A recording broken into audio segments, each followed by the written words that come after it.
Welcome everybody. My name is Liz Harkman. I am the producer for 4Med Films, and I wanted to give you a warm welcome tonight to this live online premiere launch of our new films, Cycle of Change, Understanding Menopause. We're delighted that you can join us tonight. It's been a long time coming, so welcome. I'd like to just get started because we have a limited amount of time. So first of all, I'd just like to say that the film, as you can see beside me, I feel like I'm in an aeroplane. We're very grateful to our supporters of this project. So I'd like to thank the Burdett Trust for Nursing, the National Lottery through the Community Fund, Menopause Support and Bristol Menopause, who've provided the funding to make this film. And I'd like to just run through the running order. So people are still coming in, so I'll go slowly. We've got panelists tonight who have been part of the making of the film, Emma Lazenby, the director, and Diane Danzebrink, who's the executive producer. We were hoping that Hazel Hayden would be able to join us as well, who is another executive producer. Hopefully she'll be here by the time the film has finished. We are going to have a little introduction from the panel, and they can talk about who they are and why they're involved with the film, and then we'll screen the film for you, and then we'll have a quick kind of question with the panelists, and then we'll open up the Q&A. But finally, it's my pleasure to introduce Emma and Diane. So they'll take a minute to introduce themselves and talk about why we're here. Thank you. I'm Emma Lazenby. I'm the director of 4Med Films and the director of the film that we're going to share with you today. 4Med make films to share people's experiences of different health issues and medical procedures. So it's kind of a peer support to make the most impact and help people to understand issues in the best way through other people's experiences. I've wanted to make this film that we're showing today for a long time, from before I was in the menopause at all until I'm quite deeply into the perimenopause, and it's been a really big learning experience for me, and it's been my dream film to make for so long. I feel greatly hugely thankful to all of our funders and to our brilliant collaborators, Diane and Hazel. And we can't wait to share this with you today. So, Diane. Hi everyone, I'm Diane Danzebrink. I'm the founder of Menopause Support and the National Make Menopause Matter campaign. Emma originally approached me about 4 years ago about making a film, an animated film about menopause, which I thought was an absolutely brilliant idea. But as with all things, they all need funding. And Emma will tell you more about that later, about the journey that the team have been on to get the film to where it is today. But we're all really, really excited to share it with you. Emma, Liz and the team have done a fabulous job. I'm so sorry that Hazel hasn't been able to join us. Hopefully she will be able to pop in, because Hazel's been a key part of our happy little band as well. So yeah, it's we really hope that you're going to enjoy it. We think it's a really important sort of piece of the menopause education, the public health education that doesn't currently exist, and we hope that you will also feel the same about it. But just to welcome Hazel into the room as well, Hazel, can we see you for a minute? Will you show yourself? Sorry, hi everybody. I'm so sorry, what a nightmare. It's lovely to have you here, Hazel. Would you introduce yourself? Yes, so I'm Hazel Hayden. I am a British Menopause Society specialist. I'm the founder of Bristol Menopause, and I got involved with this film because I met up with Emma, and I just wanted to do something that took a really good idea and film that would go out to lots of different people that might not normally see things about menopause and to raise awareness. I think it's been a long time in the planning as well, hasn't it, Emma? And I think I met you 2 years ago, 2.5 years ago or so. And yeah, so, and I'm just really excited about it. Thank you. Great. I'm so pleased you made it, Hazel. That's brilliant. So we're now going to switch off our videos and let you watch the film. We'll be back in 5 minutes. Thank you. It's just, you know, something I've got used to. I actually plan my life around when I think I'm going to have my period and not do things. We live through these cycles again and again and again. I'd never heard the term perimenopause before. It's quite difficult to differentiate what's hormonal. What is an actual illness? Oh, I'm just stressed. Oh, I'm just tired. Oh, I'm just burnt out. Oh, I'm just... It was kind of achy bones and exhaustiveness. That lack of sex drive. I would wake up about 4 or 5 times during the night. It's so embarrassing. You get halfway through a sentence and like, what's the word I'm looking for? They get really bad headaches, like kind of migraine types. So I went to the doctors and they gave me some pills for that. I started to have quite a lot of anxiety lately. I thought that I was just become a very angry, crazy person. I was just crying all the time and I really couldn't cope. That's when I agreed with my GP to start the antidepressants again. And I was getting like night sweats, hot flashes, and I kind of thought menopause. I thought, oh no, but I'm too young for that. And then I started tracking all the symptoms. From 28 days, bang on, for the last however many years. The actual period is maybe getting lighter, but more of them. And now it's a little bit more erratic, but it's very heavy. I ended up coming into perimenopause. Mid to late 30s. Early 40s. 45. 48. 51. Yeah, but I'm really not ready. I just want to run backwards. It's still kind of a grief that this is the end of your reproductive life. We've just got to kind of make peace with that. One of the most helpful things for me is just actually spending time with female friends. My partner's been really great. Now he knows what it is. I went to the library and ordered every book that was out there. Then I started saying to the doctor, actually, can I just have some HRT, please? It made a hell of a difference. It doesn't mean all the symptoms have gone, but it just gives me that levelness. I don't think HRT is the solution for everybody. I'm very much into holistic medicine. Spirulina, ashwagandha, maca, and yeah, cold water swimming. I walk loads, I eat healthily. And I do take time out to just do nothing. It's quite nice to feel like I'm looking after my body more. My periods were dropping off, then totally stopped. I was there like, yes! Like, whee! I'm post-menopause, but still throwing things off, putting them back on, throwing them off, putting them back on. I'm a grown-up woman, showing the shapes of a grown-up woman. There is nothing wrong with growing up. I don't feel governed by my hormones in the way that I felt governed by them previously. It has been hard, but at the same time it's been manageable. I think in a lot of ways I kind of got off lightly. Every year I feel a little bit more accomplished and more knowledgeable and more in control. There's such a wide variety of ways that people experience menopause. It's having that openness that we can talk about things and learn from each other and prepare.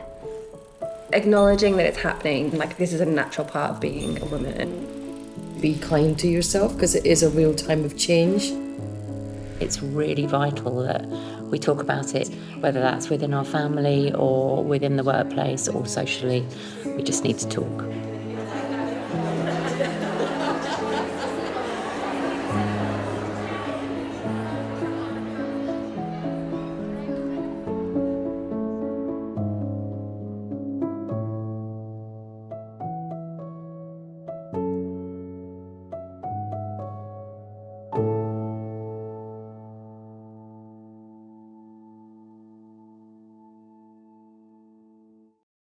Hello, everyone. I hope you enjoyed that. We're going to start off with a quick chat with Emma, Diane and Hazel. But to start with, I'm going to go straight to Emma. We heard a little bit about how long the film took in the introduction, but can you tell us a little bit about the process behind making the film and how you feel now we've got to this point? It's quite incredible to get to this point after so many years of trying to make this. And like I said before, I had the idea of this film while I was worrying about what menopause would be like and this approaching life change. And by the time we got the funding and started the film, I was quite deeply into the menopause and I hadn't noticed it starting. So it's been such a big journey to go through, and such a big journey just all of these people sharing their experiences and all the learning, all that I've learned from everybody, from Hazel and Diane, but from all of the people that we've spoken to and heard from in our survey. I feel really proud of us all, really, for getting here. I'm going to share just a quick PowerPoint just to keep me on track in where the films come from. In a second. Okay, so it started with experiences. The film started with experiences, and the reason that I began to push the project really hard was because I realized after 2 years, after thinking about this film for such a long time, and after 2 years of coming into big anxiety and migraines and a lot of different symptoms that I hadn't realized was the menopause, I realized that I was in it. And so I started to push really hard to make this film because it needed to exist now. I didn't want people to go through this feeling like you're going crazy, like so many of us have done. And I just wanted to help to push the education further forward. So I started to look for funders, and luckily we'd worked with the Burdett Trust for Nursing before they put some funding into a film about maternal mental health that we made a few years ago. So they came on board and gave us half the funding we needed. And then we'd already got our collaborators, Diane and Hazel, who also put some money into the pot, and the National Lottery Community Fund. So we managed to gather all the money. It took us a year to do it, but we finally got there. Me and Hazel and Diane, we made a plan of what the film would be, kind of a vague, bare bones kind of a plan of what the film would do, and we wanted to make something that was positive and hopeful and educational, that shared a lot of stories and a lot of experiences and gave a realistic view of what the menopause is and what the perimenopause is. But the idea with the film was to show the whole of the menopause and try and show the whole from beginning to end what that is, so that people can spot it more easily, because it is a gradual thing. So I did a lot of research and reading, and we launched a survey that a lot of people took part in from different stages in the menopause, and the experiences all had a lot of similarity, but a lot of difference as well, because everybody's experience is so different. But it was very interesting to hear from people, and it helps to make the film authentic and help us to get the right information in there. So from the surveys, it's helped us to know, what symptoms are higher, what people are mostly experiencing through this. We ran workshops in Bristol with people in different stages again, and gathering and talking and making community around the menopause, and making these menopause medals, which it was a lovely communal feeling to be able to speak openly, because I think a lot of us hadn't done that before, hadn't been so open about our experiences. We went to the International Women's Day in Bristol City Hall and met a lot of people who later were interviewed for the project.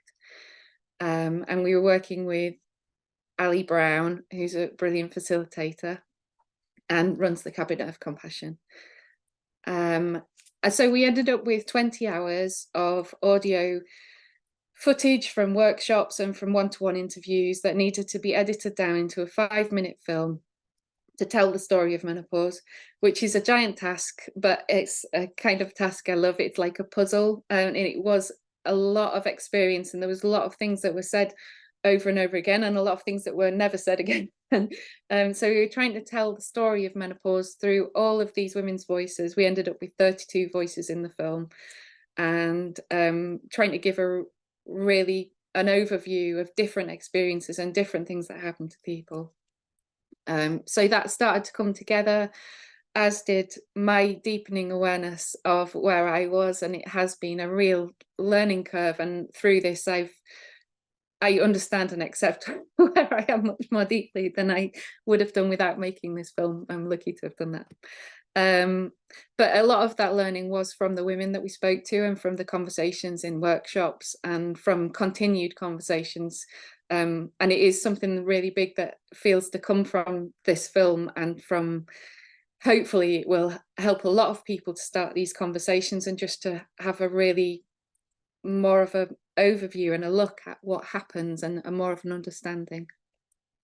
So we gathered a team of brilliant creative people to work with in Bristol and London and Italy, and all incredible people. And we completed the film and made a website from that. So the website has got a lot of resources in it. It's got a lot of interviews and images and information about the menopause.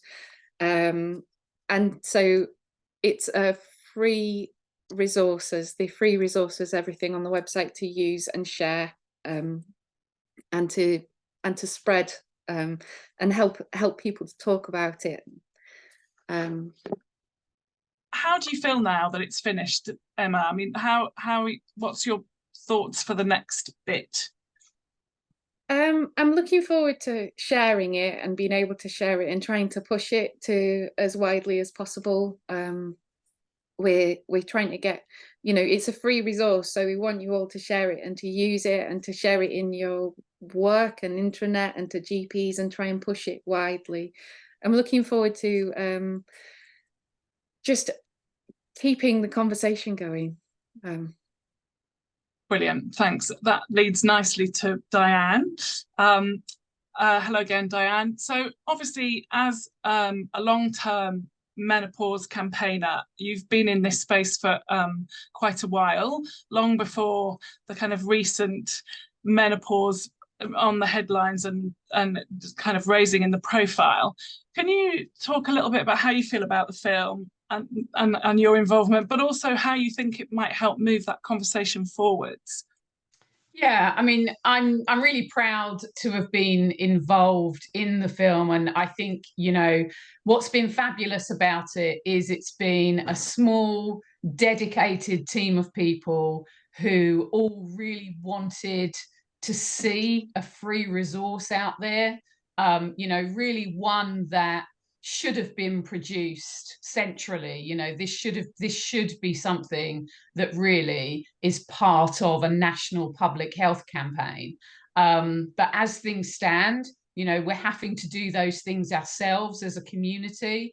And I think it just shows what you can do when you have a small group of dedicated people who want to do something on behalf of so many others. I think it just shows what you can do when you have that passion in the room. And I know Emma will say it is very much a team effort, and she's right, it is. But I think she should be really proud of what she's done to make this happen.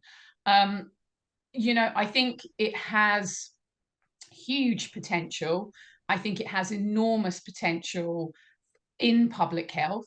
It's a very different way of sharing the message. And obviously, we're always looking for different opportunities to share the message. So I think in public health, it has huge potential. I think within the workplace, within schools, I think there's enormous potential in schools. I was very pleased, obviously, that we were able to have menopause included as part of the RSE curriculum, as part of the Make Menopause Matter campaign. I think it's something that could be played in GP practices. I think it's something that could be played in clinics potentially. I think the options and the potential is absolutely endless. What we need now is for the community to start sharing it. And sort of many of those other lovely resources that Emma pointed out on the website. But I think it's another great step in the right direction to ensuring that everybody has good information about menopause before it comes along.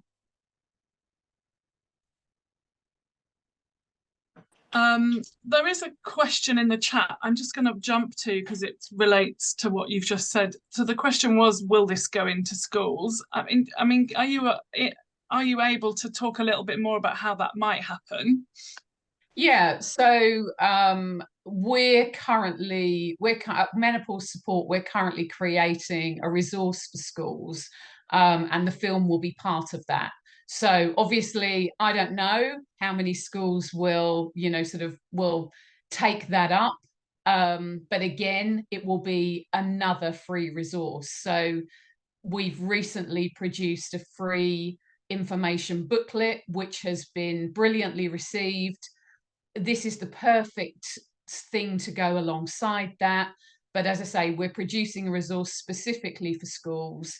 And again, that will be completely free. So all of these things, the film, the booklet, the resource, I think what we're managing to do as a sort of dedicated menopause community is bring things together that are going to make a difference, because we can't keep waiting for government to do this nationally. So we have to just get on and do it ourselves. Indeed. So just moving on to Hazel, obviously as a menopause specialist who's seeing women all the time, how do you feel that this film could be helpful? So not just for your patients, but for your colleagues as well. I think it's about the education side of it, that for my colleagues, obviously all my colleagues I work with are menopause specialists, but like today I was doing a talk for mental health nurses who see women hit with psychosis, and the women and them themselves, the mental health teams don't always know. So I think there's another angle we could go in at, about the understanding of what it's all about as well. But I think for women it's really important, because if we could get it into GP surgeries on those TVs that they have running around, that would be a fantastic place to have them. And I think just raising awareness for colleagues about what menopause is, really, because I think it's got lost a lot of the time. But I can't add much more than what Diane said, really. And because I can't add more to what Diane said, because she covered it off so brilliantly. Thanks, Hazel. But there are some questions in the chat, so I'm going to try to navigate this. You'll have to bear with me because there's a lot of comments as well. So one of the questions was, how can we access the film to share with our menopause communities? Emma, do you want to talk a bit about what we've made available? I know you mentioned it a little bit earlier, but maybe a bit more detail of what's available and when.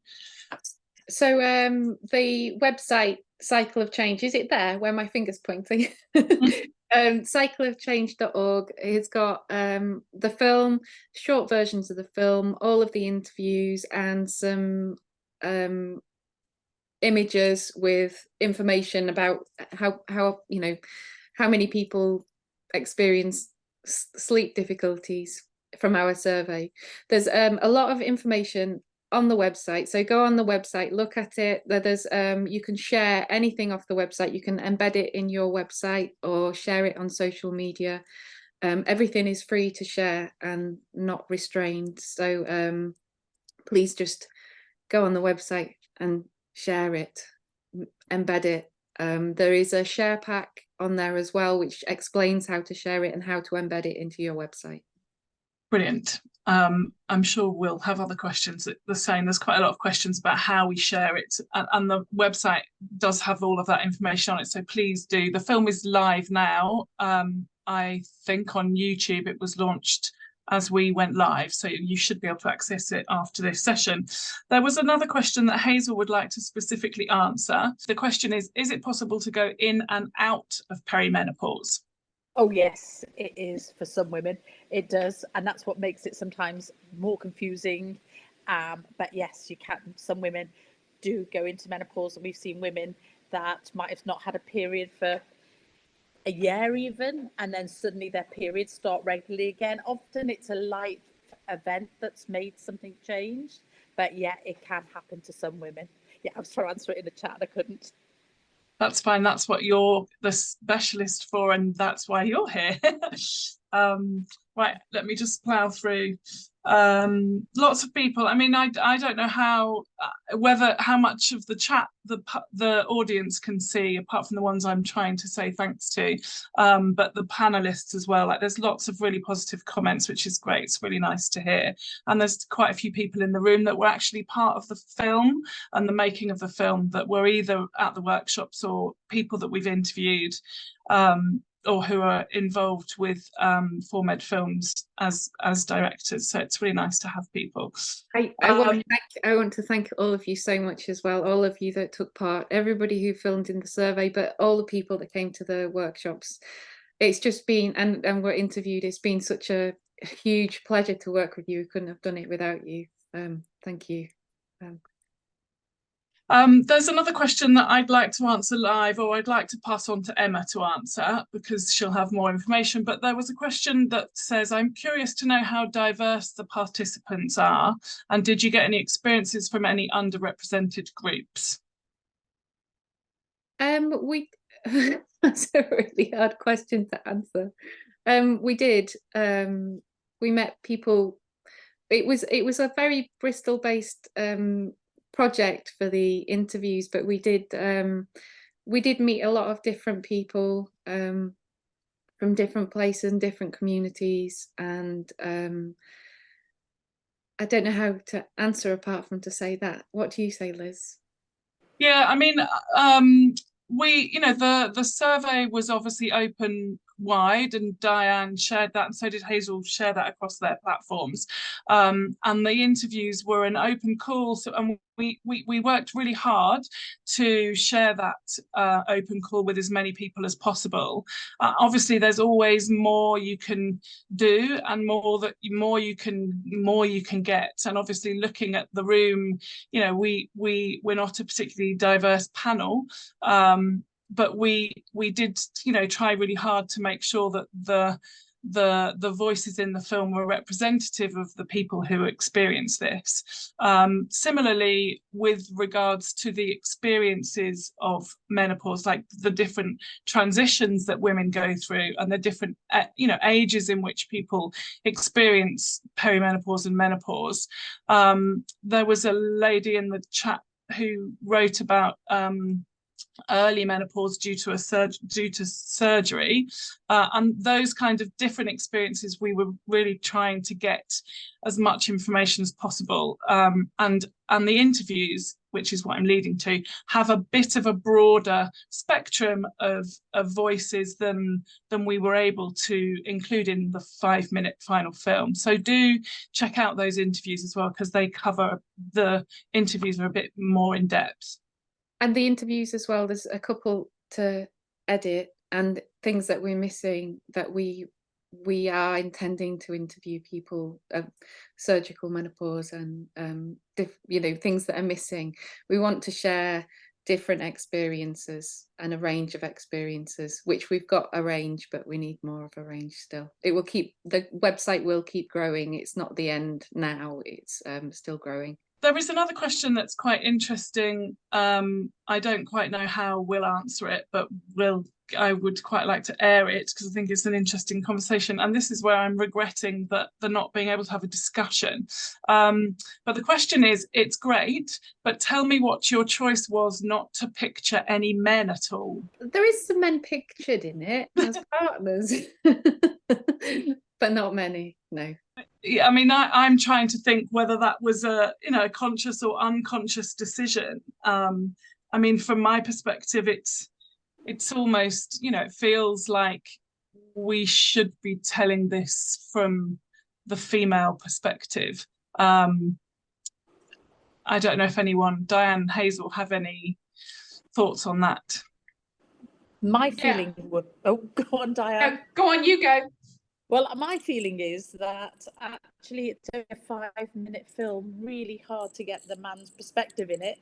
And although most of us are in that menopause world and we know about menopause, there's still an awful lot of women who still don't know about menopause and what might happen. So I think from that point of view, it's good to focus on women to start off with, and then maybe later on, I don't know what you're thinking of, Emma, but maybe later on another film could be focused about menopause, and not just men, but families and the effects on families as well. Diane?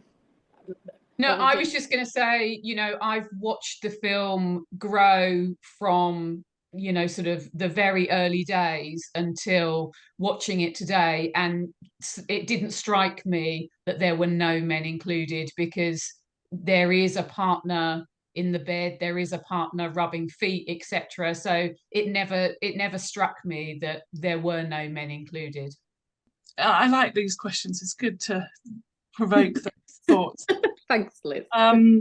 There was another question which is probably more specific to Diane, and it's very direct. Like, how do schools get in touch to receive these resources?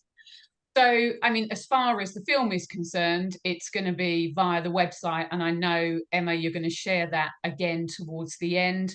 But as far as the resources that I'm talking about that we're currently creating, so it's going to be a little while before they're available. The booklet is currently already available as a PDF. So that's via the Menopause Support website, menopausesupport.co.uk. And if you're interested in the resource that we're going to produce for schools, if you want to get in touch, and again, you can do that via the website. So the menopause booklet is on the site as well, and in the share pack. We were trying to share as widely as possible the brilliant booklet that Diane and Hazel were involved in making, which is amazing that exists now. There is another question which is from Adrienne, which says that she works with women, asylum seekers and refugees, and was wondering whether we have any plans to have it translated into different languages. It's something we really want to do. The film we made before, the maternal mental health film, Perinatal Positivity, we've just got up to 22 translations of that film, which are all free on the Perinatal Positivity website. And we want to do the same with this. We want to translate it into as many languages as we can, starting with the ones that people need the most, but we need funding to do that. So if people are interested in translation, help us to find the funding to make it. Come to us. See, we'll try and find funding with your. Come to us with funding would be best. There's another question which might not necessarily be able to answer directly, but maybe can point in the direction of. So are there any studies to show how menopause affects women from different cultures, and if any specific issues are related to race? Yes, there are more studies coming out, and actually the British Menopause Society recently brought out a fact sheet about ethnic minorities and the different effects of menopause on those women as well. So yeah, but there are more studies being done now at the moment. Diane, did you want to add to that, or? So the established study, which you know, sort of started over 25 years ago now, is the SWAN study. So if people are interested, then it's worth having a look at the SWAN study. It's probably the biggest, and it's the one that a lot of people still refer to. But as Hazel said, what we really need is we need more research. But unfortunately, as many people will be aware, women's health doesn't really garner a lot of interest as far as research is generally concerned. And when you bear in mind that women were not formally included in medical research until 1993, that really kind of speaks to just what a low priority women's health has been. So there's a huge amount of catching up to do in the next couple of decades. Yeah, I absolutely agree. We did produce something during the process of making the film, which was a resources page on a Padlet, which is still live. We collected recommended books, podcasts, reports, and that there is a link to the Padlet from the homepage of the Cycle of Change website, so you can still access that. And there are some very specific books and podcasts that we found about race that are accessible from there. So do have a look at that as well.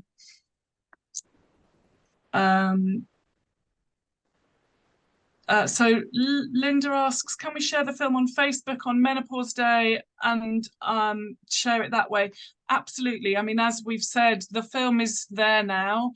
The Cycle of Change website will have a link on it that will be embeddable and shareable.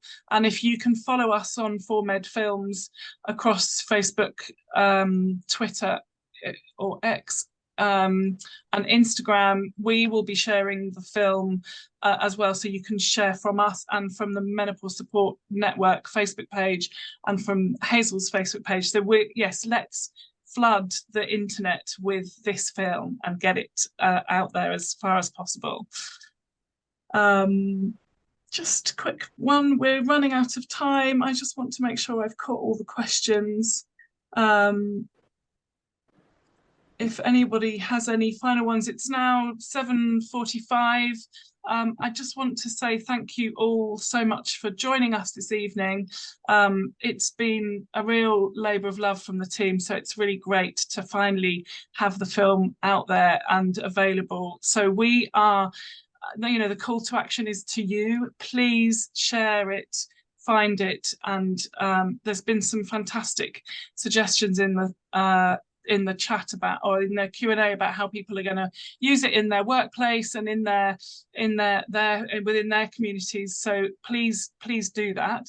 And there's a get in touch button on the website. So if you've got any more questions, or if you want any more help, if you get in touch with us, do get in touch with us if you have any more questions. So I'd like to just take this opportunity to thank Hazel and Diane for joining us. It's been a pleasure to have you. Obviously, this is a film that has received some funding. We do have an evaluation and a feedback form. So when we finish, Emma will share a QR code on the screen, but you will also all receive a follow-up email with our link to our survey. Please give us your feedback that way. That is how we justify what we do and measure that impact. So it's really important to share your thoughts and your feelings about it. Any last words from the panel? I just want to say thank you to Emma and to Hazel for being so fabulous to work with. It's been such an enjoyable project to be part of. Yeah, I've got ideas for the next one. We need more. And thank you so much, Hazel and Diane. It's been amazing to collaborate with you. It's been a real dream project. And thank you to Liz for producing this. And Liz has been an incredible producer, and to all of the creative team, and to all of the voices, and all of the funders, and to all of you for coming today. Yeah, thank you very much. and to Daisy as well, who's in the back scenes, to be pushing it far and wide on our socials. So thank you, everybody. We do get in touch if you have any further questions. I'll leave that there for a moment. We'll leave that there and type some answers into your questions. If you're waiting for an answer, stay there. Thank you ever so much.